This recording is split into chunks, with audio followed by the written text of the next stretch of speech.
Welcome to another edition of the Giants Huddle Podcast. John Schmeelk with me. Today, our guest from CBS Sports is the one and only Ryan Wilson. But first, a reminder, the Giants Huddle Podcast is brought to you by PSEG, energy efficiency for game time and anytime. Visit pseg.com/Giants for discounts, rebates, and home energy assessments.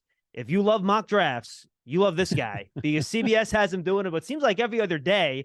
He just came out with a 3-round mock, which we'll kind of use as a blasting off point for our Giants discussion in terms of what they might do in the draft. He also hosts a draft podcast with Rick Spielman for CBS Sports with the first pick. He is the one and only Ryan Wilson from CBS Sports. Ryan, we've been doing this draft stuff on kind of separate channels for a while. It's finally good to have you on the show, man. It's a pleasure. How are you?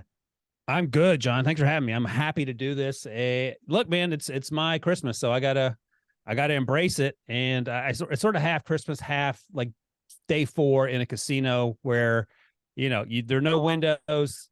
Everything's crazy. They're pumping oxygen in there. And you're just sort of running on fumes. That's what I feel like at this stage in the draft process. Yeah, we've had your colleague, Mr. Trapasso, on here a couple times before. Yeah. You guys do a really good job. We appreciate the time. So let's start with this. What's your method for putting your mock drafts together? You do so many of them. How do you do them, and what's your kind of thought process for how you do them? Because I'm sure you want them all to be different. You don't want to be repetitive, but you don't want them to be off the wall crazy either. So what's your process, just to kind of give us a floor as we move ahead here? Yeah, this is the first year that I wasn't supposed to do one every week, starting with the start of the college football season. We were going to just space them out and maybe have my guy, Chris Trapasso, and Josh Edwards do the weekly mock drafts, and maybe I would do one once every 6 weeks or so. And then about halfway through the fall, they're like, you know what, just go ahead and do one every week. So I'm back to that. Typically in a year prior to this, I would do 36 or 37. And it was sort of how I measured time from September until the end of April. I was like, all right, we're 27 on mock draft version 27. We're down the home stretch. But the overall takeaway is prior to free agency and during the season, you're just sort of going off teams playing well or teams playing poorly, whether their quarterback's struggling, whether their left tackle struggling, contract situation. And then once you get into the All-Star game season, which is the Senior Bowl, the Shrine Bowl, and the other bowls, you go off who plays well in those games, just to sort of gin up support for some of those players. And then the combine happens, and then free agency changes everything, right? So free agency answers a lot of questions. Then we get into the part of the calendar where teams are making trades, either for players or for draft picks. We saw that with the Carolina Panthers.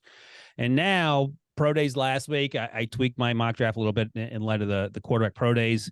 Rick and I were in Columbus, Tuscaloosa, Lexington, Kentucky, back-to-back days. And, dude, I saw a buddy of mine who's a scout, and I said, I don't know how you do this, like, every day. Like, I'm 3 days in, and I'm done. Like, I am way too soft to be a scout. So the other part is you talk to people around the league and you try to develop relationships and get a sense of who's popular in the community and who maybe is slipping, and all that together. You hope you come close to figuring out some things, and usually you're way off on a lot. So that's the process. Yeah, no one knows anything, and no one's ever right when it comes to either mock drafts or, by the way, even evaluating these players. It's such an inexact science. It drives me nuts and I'm sure you get it all the time, people reacting to your stuff, where people and fans say things with such surety about these guys and what they're going to be. No way this team does this. No way this team does that. And I'm just sit there. I'm like, haven't we seen enough now where nobody has any damn clue what they're doing? And, this stuff's just impossible to predict how a 20-year-old is going to react to getting a brand new contract, how he's going to fit with the team. Oh, who's the team's coach going to be in 3 years? I mean, there's so many things you can't predict that, it's really just messy. And I think we're just making the best of a very messy situation, to be honest with you. Yeah, it's more art than science. And one of the things I've learned working with Rick Spielman, who was in the league for over 30 years, he's in the front office for over 17 years in Minnesota alone. And there's so much that media and fans don't know. Now, there's a lot that the teams know, but to your point, they haven't figured it out. But a lot this time of year is when the testing comes in, the psychological testing and the intelligence testing, for lack of a better phrase, where you get a sense for, are they good at learning offenses or defenses? Do they learn better this way or that way? And that's information that we're not privy to, and that's a huge part of the evaluation. If this guy doesn't play well with others and he's a first-round talent, well, there's a reason maybe he doesn't go top 10 when he should go top 10. And then fans, to your point, get upset and angry. And I do appreciate fans speaking with such confidence on every single pick because I'm like you. I read it and go, you know what? You probably have no idea what you're talking about, but hey, if that's the world you want to live in and it's easier for you to get through your day, I get it because I've had conversations with myself where I'm like, you know what? I should screenshot this tweet and just tweet it back out to them when the inevitable happens. That's the exact opposite of what they just said. But I don't. If I did that, I would have no time to do anything else, John. So I had to let it go. Yeah, absolutely. And obviously, we don't want people to do that to us either. So we gotta, Oh, they do. So, and you're right. And by the way, you mentioned like the medical that the team has that we have no clue about. The testing, to your point, and frankly, just the evaluation of how hard these guys are going to work. You talk to people that do evaluation, for a living. It's pretty easy to evaluate what the guy is now, but you're not drafting a guy based on what he is now. You're drafting based on what he will become. And for people in our situation, we get third-hand information and things like that. We don't know what these guys' work ethics are, but the teams probably knew that Paxton Lynch wasn't going to put the work ethic in to be a great quarterback, right? But we have no idea about that sort of stuff. So teams have a lot more information about these guys than any of us do when they're doing these evaluations and making these picks, and we're just kind of doing the best we can. I love that Paxton Lynch got a shout out. I bet he didn't see that coming. He's driving down the road, minding his own business. Sorry, I have no problem with Paxton Lynch, but that did not work out well for him. I think it's League 4 that he's on now. What's that? I think he's on Football League number 3 or 4 now, right? Yeah, no, I think that's right. I think I saw his name come across one of the headlines. But to your point, an example of a guy, has he reached a ceiling or is he just starting to tap into what he could be? Travon Walker goes first overall last year. Aiden Hutchinson goes second. And one of the conversations about Aiden Hutchinson, and we talked to him a couple of times during the draft process, was that is he maxed out as a player? And I asked him that. I said, people, I couched it in terms of, one of the concerns is that maybe you reach your potential. And he goes, look, man, I'm 22. What are you talking about? And he's right. Like I thought he was the easiest pick in that draft last year. Travon Walker was clearly not controversial, but interesting to say the least, because he came out of nowhere. The measurables are off the charts. He had an okay rookie season. That doesn't mean he can't be great, but I think that Aiden had 9 sacks and a few interceptions and a couple fumble recoveries and everything you thought he was going to do in year one. And by the way, if that's him maxed out, if he does that for the next 10 years, not bad. That's not bad. Yeah, safe pick, Ryan. I'm with you 100%. All right, before we get into your mock draft here, you mentioned you're at the Pro Days last week. You'll be heading out to Anthony Richardson in a couple days. What did you glean from talking to people out there? How teams are looking at the quarterbacks, maybe other players that are out there working out? What are some of the things you picked up talking to evaluators? I hear Pro Days are a great time to kind of just walk up to these guys and chat them up a little bit. Well, it's great being there with Schmeelk because he knows everyone. Like, he's literally the mayor. And by the way, in Columbus, Ohio, his brother's a Hall of Famer from Columbus, right. And, one of the best linebackers in Ohio State history, if not the best, and he's now with the Lions. So that was interesting, a perspective from that point of view, just being around Rick and sort of seeing how things work behind the scenes. The other thing is, we were there to see C.J. Stroud primarily, but let me tell you something, and this is going to be breaking news here. Marvin Harrison Jr. in person is somehow more impressive than he is on television. Is he really? He ran routes for CJ and caught some passes, and there's several times you can find him on Twitter where like NFL front office guys and coaches are just sort of shaking their head watching him make plays, and you get it. His dad was there too. His dad looked great. His dad looked like he could run routes as well. But Jackson Smith and Jigba looked great, and there were not concerns, but we wanted to see how fast he was going to be. He ran a 4.48 officially. I think at the time scouts had him at 5.45, 4.52. Again, fast enough, and CJ was smooth. Good enough arm, moves well outside the pocket. We saw what he did against Georgia in terms of his ability to run, which was a question pretty much up to that point. He throws the ball well to all 3 levels. Same thing with Bryce the next day. And Bryce is a little more polished than CJ. I thought they both had really, really, really good pro days. Jahmyr Gibbs, the running back, is special, like special. And it's one of those things where you see him in person and you go, okay, I get it. Like the short area quickness, the burst. And he's thick. So the lower half is pretty thick. He's not Saquon thick lower half, but I think he weighed 199 at 5'9" and change. And there were some questions whether that was going to be heavy enough. He's heavy enough. And go ahead. No, go ahead. I'm sorry, Ryan. I didn't mean to interrupt you. Oh, yeah. No, and then we went to Lexington the next day last Friday, and watched Will Levis. And the best arm of the group, we'll see with Anthony Richardson where he compares. He's going to be up there as well. But not as fluid, and just straight up, he's not as fluid as CJ, not as fluid as Bryce.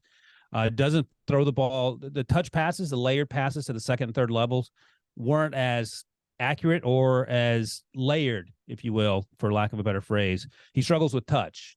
And Rick pointed this out to me, and once he said it, I could not see it. When he rolls to his left, Levis was a little less accurate. And those are things that NFL teams have known about.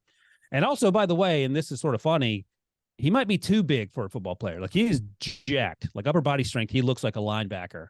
And sometimes that can lead to tightness. And those were some of the issues that folks were sort of talking about while we were there. He had a good pro day. Like, there's no doubt about it. But I think it's now clear that he's not in the same conversation as CJ or Bryce to go 1 or 2. Yeah, the way I've kind of described Levis this year, I don't want to spend too much time on the quarterbacks. What it's like, you almost took a football player that plays a different position and tried to turn him into a quarterback. Like, he doesn't look natural, to your point. He's a little bit too jacked. He's a little bit tight. And everything, Bryce Young, for example, is so smooth. It just looked like he's born to do what he's doing. Right. You don't necessarily see that when you watch Levis. You know what I mean? That's a great way to put it, because I said this yesterday on the podcast with Rick, that Bryce made everything look easy.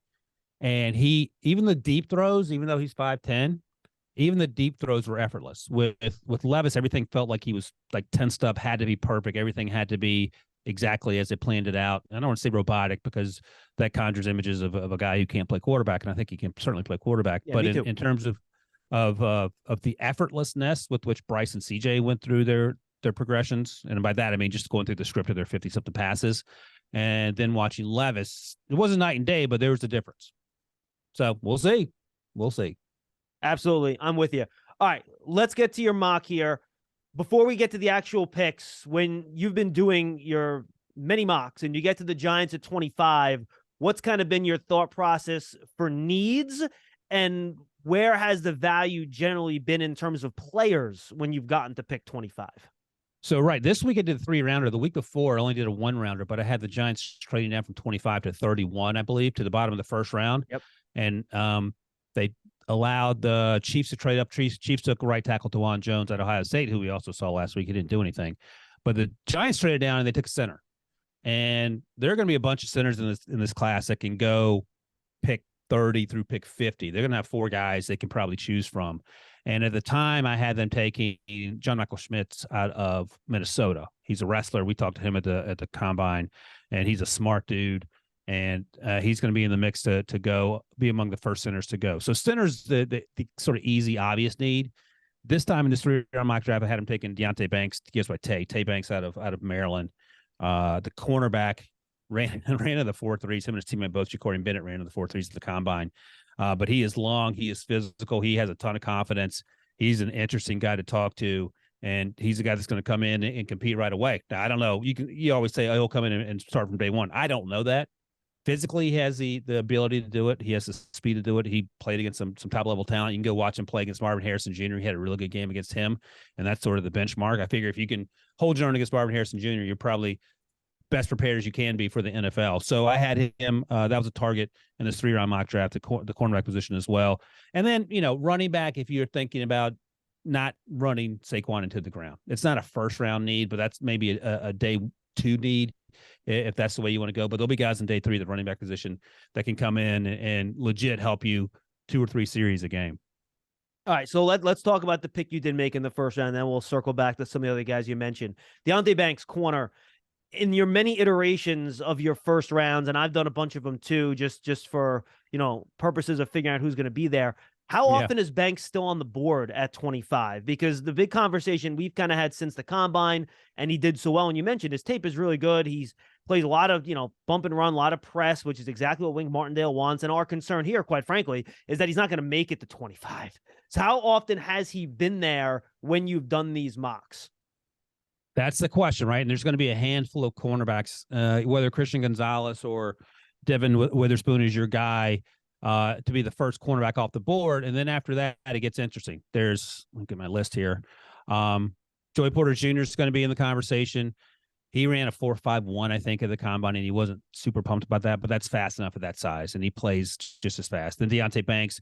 They have Kelee Ringo. Those are my top 5 guys. I have Kelee Ringo with like an early second-round grade. So there's a chance that Deonte Banks isn't there, and it just depends on the run on cornerbacks. I think the other thing is that there's going to be a run on quarterbacks, obviously. There'll be a run on offensive tackles, defensive ends, and then the cornerbacks, I think, start to get in the mix. The wide receiver class isn't that deep. So you'll wonder if there's more value on day 2 and teams won't be looking to trade up for a Jackson Smith-Njigba or Quentin Johnson or Jordan Addison, and instead might just sit pat and see what falls to them. But so to answer your question, I'm giving you the beating around the bush here. Is Deonte Banks there at 25? I'll put the chances at 50-50. How about that? So I'm not even really answering the question, but I think it's going to be close because cornerbacks like that don't grow on trees, number one, and he's a really good football player. Yeah, and I'm happy you didn't mention Cam Smith. I know some people talk about him as a first rounder. I'm with you. I have him more as more of a second round guy. Say the guy that I'm intrigued by, and the Giants already drafted a 160-pound cornerback last year in Cordell Flott, but Emmanuel Forbes' tape is fantastic. Yeah. He's a really good football player, but he is skinny, man. Like he is skinny, and if you watch the combine workouts, he has toothpick legs to the point where it's funny that you mentioned Cam Smith too, because there are people that are he's not controversial, but he's a guy where people are on both sides of that. I liked him. I didn't love him. I didn't love him in the first round. I thought his teammate Darius Rush has been so good during the pre-draft process that they're not far apart. And Darius Rush was a day 3 guy coming into the Senior Bowl before he dominated. But in terms of Emmanuel Forbes, Rick was talking about him in the fall. He was in an Alabama-Mississippi State game, and he saw Forbes sort of stick out, and he made a note of him. And he said, listen, you don't play in short, so you don't know what his legs look like, but he plays much bigger than that. And he's pretty physical. He has ball skills, which is important. And that's a guy that's going to be day 2 guy. If he goes in the first round, I'd be a little surprised, but he's a day 2 guy all day long. Yeah, 100%. I agree. All right. So those are the corners. You mentioned center, John Michael Schmitz. Would you consider another center in the first round? And frankly, would you be willing to pick him at 25, or would you want to do some type of trade down there like you talked about in your previous mock? So it's funny, like John Michael Schmitz I haven't ranked as my center 4. I just put him in that conversation in the first round draft last week because we were going to talk about it on the podcast. And I know that Rick's a big John Michael Schmitz guy, so I went with him. But I'll give you my center rankings. Joe Tippmann out of Wisconsin is my center 1. He's 6'6", which is sort of weird for a center. Steve Avila plays guard at TCU, but I think he's going to move inside. He's my center 2. And then Luke Whippler out of Ohio State, who we saw last week, is my center 3. All those guys I have second round or early third round grades on. Tim and I have ranked the highest, like perhaps early second. But if he went at the bottom of the first, you get the 5th-year option, whatever flavor the Giants like there, I get that.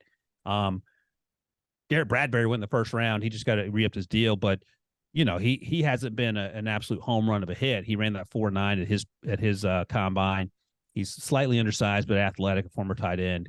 And the 4 guys I mentioned, you get different body styles and levels of athleticism, and just depending on what you're looking for. So if you took one at the bottom of the first round for the Giants, I don't hate it. And the thing I say about the Giants all the time, John, is that they won 9 games last year with obviously Brian Daboll working his magic and Daniel Jones taking that step and Saquon Barkley returning to form. But they didn't do it with the same sort of free agent playmakers that the Jaguars had at their disposal. And I sort of compare these 2 teams because Doug Peterson came in at the same time. They have young quarterbacks. Trevor Lawrence is obviously supposed to be better than Daniel Jones, but they're still top 6 guys. And the difference is that the Jaguars poured a lot of money in free agency, had a lot of draft picks, and they got a lot in return from those players during the course of the season. The Giants did it with who they had, and they did it without Kadarius Toney, and they did it without Wan'Dale, who got hurt. By the way, I saw Wan'Dale in Lexington on Friday. He looked good. So good. There's your Wan'Dale Robinson update. But I give Brian Daboll and that staff and the players a lot of credit for what they were able to accomplish. So if now you're building around Daniel Jones, and that means taking a center 10 picks before you wanted to, if that's the case, go crazy. I mean, the whole idea is to keep Daniel Jones upright and keep Saquon Barkley healthy. And that goes a long way in that direction, I feel like. You just mentioned those centers have, second round grades for you. How many actual first round grades, true first round grades do you have in this class? Because I got to be honest with you, I've gone through it.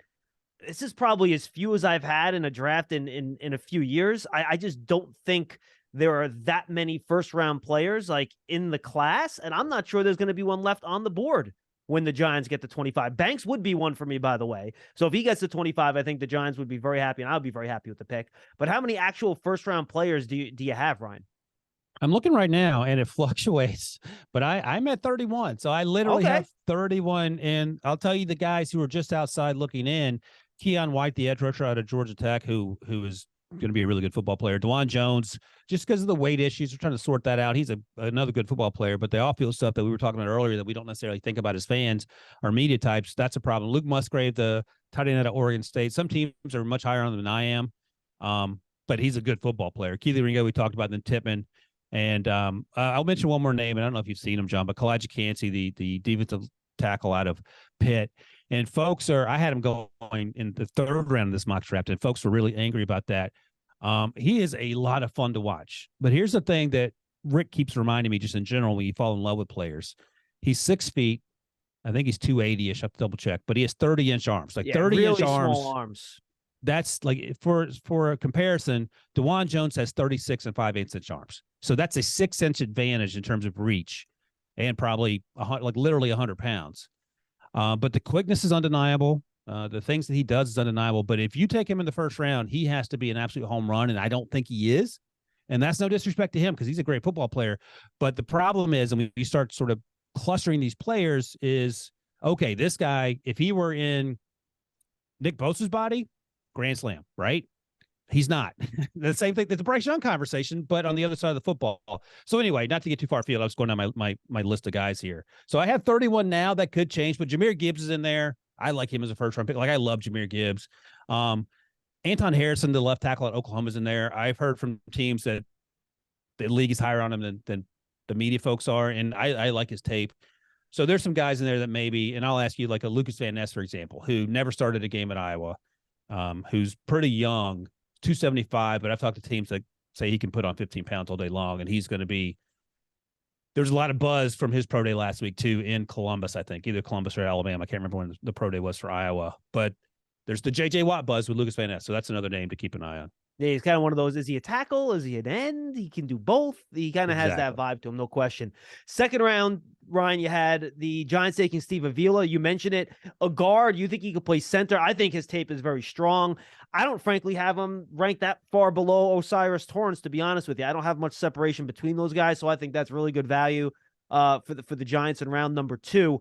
And then let's go to your third round pick, and then I want to touch on some playmakers with you before we say goodbye. You have the Giants, and you mentioned this earlier, going running back in round number 3, picking Keaton Mitchell, the running back out of East Carolina, and it looks like you had a lot of running backs off the board before the Giants took Mitchell. I have not watched Mitchell yet. We haven't talked about him much on our podcast, so why don't you give me the lowdown on Mitchell and kind of how the running backs fell in this draft a little bit? All right, let me ask you, first of all, how are you with a running back in the third round? Is that too rich? How do Giants fans feel about that? Because that's my primary Good question. concern. I think they would prefer round 4, but I think round 3, you wouldn't get a ton of blowback if you got the right guy, because I think they understand that Saquon's on the 1-year franchise tag, but I think they would prefer to wait to day 3, given the depth of the class, if they could. And Keaton very well could be their day 3, and he is not Saquon body type. Like, no, it's Saquon, but even body type wise, he's 5'8". At the combine, he's 5'8", 179. But he ran a 4.37, and that gets your attention. But you watch him play, and he is electric. And he'll run between the tackles.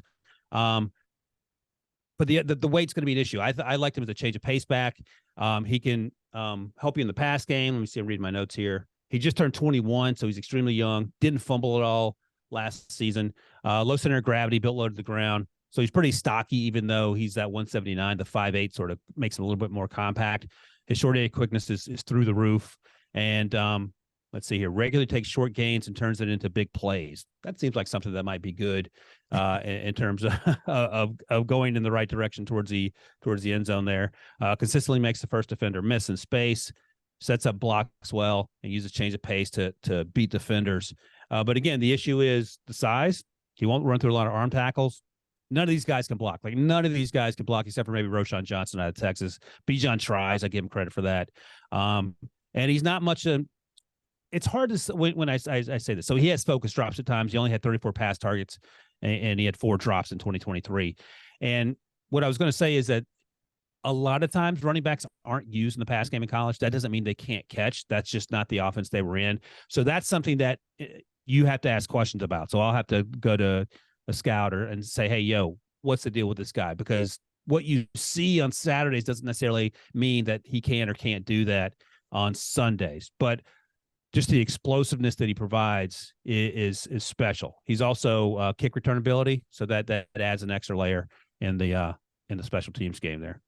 Yeah, and if just look at the Michigan. Hey, how's the club going over there? You little strobe lights. Yeah, I don't know. My overhead here has decided to flash for some reason, so we'll try to figure out what the heck's going on with that. I'm sure that can't be a good electrical problem. But it's funny, you mentioned you don't know if these kids can catch or not. Look at the Michigan State kid that Seattle picked last year. He didn't do anything in the passing game. Gets to the pros, he was fine. So that's right. You're right. You kind of have to figure that out a little bit. So, at what point, or did you at all consider a wide receiver for the Giants with one of these 3 picks? Because knowing the Giant fans the way I do, we have a call-in show every day. We talk to Giant fans, and they all want another receiver to help out the passing game here, Ryan. Did you just not find value there? Did it not fall right? And what's your overall take on the wide receiver class? And look, we know the Giants have a bunch of guys that can play the slot. They're looking for outside guys. And besides Quentin Johnson, I know there's not maybe necessarily a ton of them. Yeah, it's funny you mentioned that because in previous mock drafts going back weeks and months, I've had the Giants targeting wide receivers in the first round. And after who they signed in free agency here? Let's see. Paris Campbell, Jeff Smith, not a ton of guys. Jamison Crowder. Yeah. So they have some guys that can help, but no difference makers. But even though once the roster was starting to fill up in the wide receivers room, Rick Spielman would be like, okay, let's quit drafting wide receivers in the first round. Let's focus on other needs. So he was a little bummed out by that, but whatever. So I think wide receivers are a legit need for sure. In round 1, you could absolutely go wide receiver in round 1 and then circle back and get a center in round 2, because as you alluded to, this wide receiver class isn't that deep. It's going to be interesting to see who goes first. So whether it's Quentin Johnson or Jordan Addison or Jackson Smith-Njigba, who has a chance to be wide receiver 1, I don't know. All 3 of those guys shouldn't be there at 25. One of them maybe Zay Flowers, another guy that I've heard that teams like more than media folks. And Zay Flowers is a great player. He played for a bad quarterback in a system at BC where he was doing most of the work. So there's definitely an opportunity for a wide receiver to be there in round 1 and round 2. And then the problem is this draft class isn't comparable to previous year's draft classes, and that it's not that deep. After Smith-Njigba, Quentin Johnson, Zay Flowers, Jordan Addison, there's a little drop-off. Jalen Hyatt's a home run hitter, and in some level, maybe he makes sense as an outside guy at Tennessee, just running go routes all day and just see if you can make him outrun the ball, which he rarely happens. He reminds me a little bit of Mike Wallace in that he's a one-trick pony right now. We talked to him. He's locked in. Like, this guy took advantage of an opportunity of an injury, played 1 year productivity because he was a backup prior to last year, but he took advantage of that for sure. But in terms of big wide receivers after Jalen Hyatt, you have Cedric Tillman, his teammate, but he's not particularly twitchy. Day 2 guy. Rashee Rice out of SMU. Some people in media like more than I do. Like, I have him as a day 3 guy. Like, he's a guy who ran 4.5. I think he plays slower than that. And maybe that changes. There's Trey Palmer out of Nebraska, who's a burner. Jaden Reed, who's a little undersized. I like A.T. Perry out of Wake Forest. I think he's a good player. A.T. Perry's in the same sort of cluster with Rashee Rice. Big guy. He ran faster than he played, I thought. But again, you're in that weird offense of Wake Forest, and sometimes it's hard to make those evaluations. I had that issue with Josh Palmer coming out of Tennessee a few years ago. I wasn't high on him at all, and he had a bad quarterback situation. Turns out when you play with Justin Herbert, you're a little better football player than you're playing with a Tennessee quarterback whose name I can't remember. But there are going to be guys there. Xavier Hutchinson, Michael Wilson. Neither ran the 40 they wanted, but they're both solid outside guys, possession receivers. They're not going to win necessarily consistently down the field. But A.T. Perry might be a guy that you target day 2, maybe day 3. I would take him day 3, but teams might like him more than I do. So there'll be options there. There just won't be the options we've seen in the last few draft classes where guys come in the 3rd round or 4th round are able to contribute right away, I don't think. Maybe you mentioned some of these guys already, but I'll take 2 big picture questions, Ryan, before we say goodbye. Guys that you really like in this class, maybe more than the consensus out there in media Twitter world. I don't know where folks are on Drew Sanders. I've been on Drew Sanders since the fall when I saw him play the Arkansas linebacker. He transferred from Alabama, 5-star. He was an edge rusher there. Somehow he couldn't get playing time over Will Anderson, Dallas Turner, so he left. I get that. But he's 6'5", 230 and change. I don't think he ran at the – let me double check. I think he had a hamstring at the combine. I don't know if he ran at his pro day either. But he didn't run at the combine. I have to check the pro day numbers, but he's fast, and that dude, he flashes on tape. So I don't know where people are. Too. He's long, very long. And one of the knocks is that he runs around blocks. Every off-ball linebacker runs around blocks. That's not a surprise. Keon White, I mentioned earlier. I don't think he had any stars coming out. Transfer from ODU. Oh, he got 2 stars. He told us. He said, "Yeah, I was a 0-star until I transferred to. Until I got the offer from ODU. Then you guys gave me 2 stars, which I thought was pretty funny. And he's up to 280, 275, plays on the outside, and he is a monster. He's so much fun to watch. I like him a lot. I like Tui Pelotu out of USC, who's sort of a Lucas Van Ness tweener type. You don't know exactly where to play him. Van Ness has more upside if you talk to folks in the league. He's my guy. And I'll mention one other guy that I know teams like more than draft media folks. Sam Laporta, the tight end of Iowa. I love Laporta. I don't have much separation between him and Musgrave, to be honest with you. I have them right in the same neighborhood, beginning of the second round, to be quite honest. And that's where teams are. So that's a good place to be, right? So Michael Mayer, not the best athlete, but he does everything well. Dalton Kincaid, he had injury issues. And I think he only started because of injury. Good he can player, catch it though, man. He is a hell of a receiver. Whew. Yes, exactly. He ain't gonna block, but at this point, you're not drafting tight ends the first round to block unless it's Darnell Washington. But Sam Laporta is right there in that conversation. So those are some of the guys I like. And I like Peter Skoronski, the tackle on Northwestern. People complain about short arms. I don't care about that. I had a scout tell me you put him at tackle till he proves he can't play tackle, and then you go from there. But I went back and watched. So his teammate Rashawn Slater sort of made his way around draft Twitter when he did his thing against Chase Young at Ohio State. I went back and watched last year's Michigan game where Skoronski had Aiden Hutchinson and David Ojabo. Ojabo gave him a little trouble a few times. Aiden Hutchinson didn't do anything that game. And a lot of that was Peter Skoronski. So we're at the point of the process where we're just trying to find holes in these guys. A lot of these guys are good football players. We're just at the point where we're like, okay, there has to be something wrong with them. I had a scout tell me once, I was talking about Quinnen Williams, and he said, there doesn't have to be something wrong with a player. And those are sort of words to remember this time of year, because we're at the point where I think we're 31 days away. There has to be something wrong with this guy. So this is why we have to knock him. It turns out you don't have to knock him. He could just be a really good football player. All right, now we're going to go the opposite. Give me some guys that everyone else loves, and you watch the tape, and you're like, man, I just don't see it. Brian Brzee is the easy one, right? So Brian Brzee out of Clemson, 5-star coming out, and all this hype about him and Miles Murphy. Miles Murphy, I get. He just turned 21 in January, and he's continuing to grow into his body. But Brzee had a tough year last year. But here's the thing. We talked to him. He's a great, great dude. He lost his sister to, I think, cancer. He lost her last year. He had all these random ailments. He had like a respiratory infection. He had another infection. The year before, he tore his ACL. So everything has gone wrong for this young man, and he's still fighting. And I think once you get over that and you realize that, again, these are off the field things that sometimes fans don't even know about, and it explains a lot. But just watching his tape, if I knew nothing else about him, I'd be like, okay, I don't get the top 10 buzz. But he has first round talent. You just have to understand that this man has gone through a whole lot.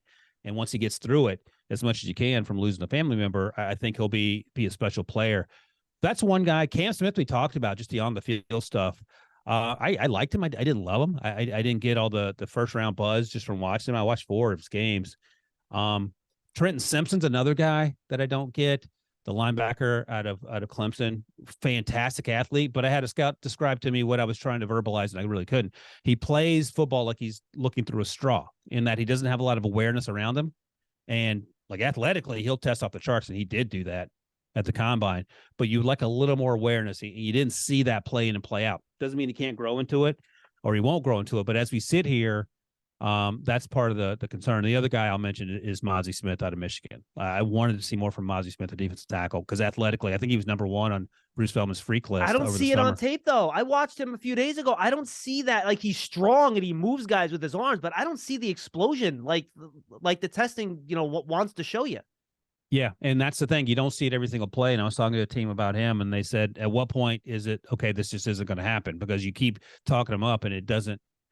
It's the consistency is there. It doesn't mean it can't happen. Doesn't mean he can't get the right coaching. Doesn't mean he's not properly motivated, so on and so forth. But in terms of where we sit right now, those are some of the guys I have questions about. Less so about Brzee, just because of the off-field stuff, the things he's had to deal with. I think physically he can be special, but you just have to understand that the young man went through a whole bunch the last 12 months. Yeah, and Trenton Simpson, I'll throw this out there too. We talked to, oh boy, who did we talk to? Mickey Plyler, who does a show down there in South Carolina, covers Clemson, yesterday on one of our other shows. and he just talked about how he struggled so much inside. And I think if this was the NFL 10 years ago and you actually had like 4-3 weak side linebackers that you could just put out there and have them run to the ball, I think that's kind of where he would fit. I'm just not sure that's a role in the NFL anymore. I think you would have to play inside. And to your point, with his inability to diagnose C and what's going on, I think it might be a tough goal for him. I kind of think of what Patrick Queen had issues with Baltimore a little bit, right? When he started, I think there has to be the right fit for him for it to work early on.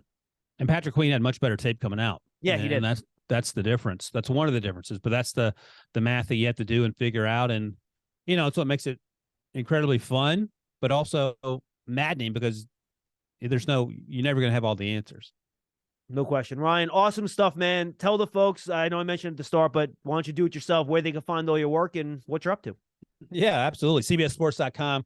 They got me doing these mock drafts usually once a week, but also 3 times a week because, CBS can get their money's worth. Me and Rick Spielman, the former Vikings general manager, do a podcast called With the First Pick, wherever you get your podcast. And it's great, not because of me. It's great because of him. And Rick says all the time, he has no plans of going back to the league. So he is an open book. He will talk about literally anything. And I've learned more in 3 months with Rick than I learned in the previous 15 years, however long I've been doing this. So check that out if you like podcasts, if you like the draft, and if you want to support a guy, as Rick likes to say, who's trying to rub 2 nickels together to earn a living. Yes, and we will try to effort to get Rick on the show here before the draft as well. Ryan, good stuff, man. We'll talk to you down the road. We appreciate the time. Thank you, John. That's the Giants Huddle Podcast, brought to you by PSEG, energy efficiency for game time and anytime. Visit PSEG.com/Giants for discounts, rebates, and home energy assessments. We'll see you next time, everybody.